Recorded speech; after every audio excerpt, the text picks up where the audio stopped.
On October 25, 1950, the silent fears of the United Nations were confirmed. The Chinese that had been quietly amassing between the UN forces and the Yalu River suddenly made their presence known.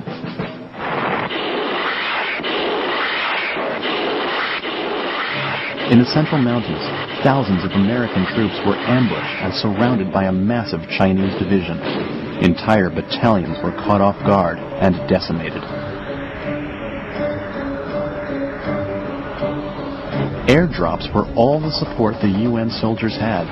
They fought desperately in all directions, trying to make it out alive. Most of them didn't. As word of the massacre spread among the troops, their morale, which had been sky high just hours before, dropped quickly.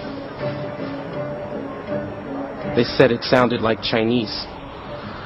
No one knew what the hell was going on. It was Halloween and colder than a witch. We waited and froze. It was very dark.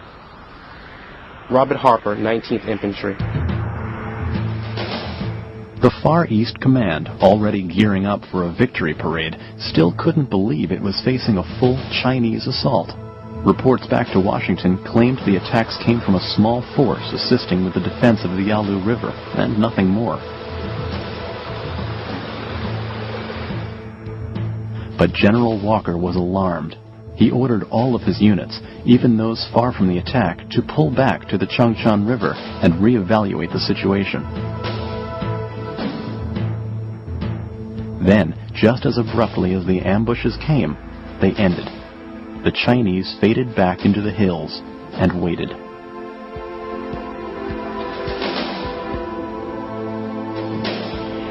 Throughout November, American surveillance planes tried to determine just how many Chinese were out there.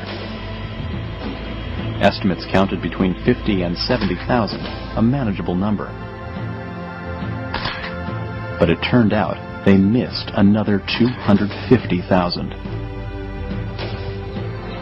The Chinese were incredibly adept at concealing themselves.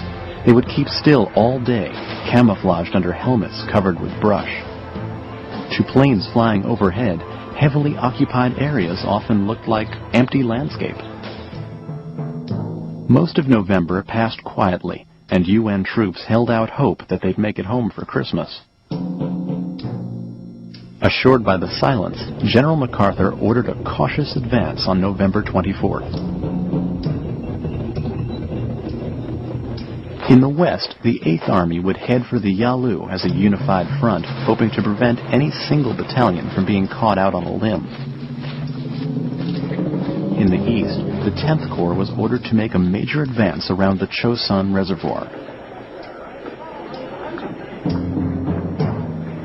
The first day of the offensive was encouraging. Modest gains were made all along the line. But then, on November 25th, the war suddenly turned upside down. The Chinese found a vulnerable gap between the 8th Army and the 10th Corps in the Central Mountains. They struck there with all their might. The entire UN line was split in two.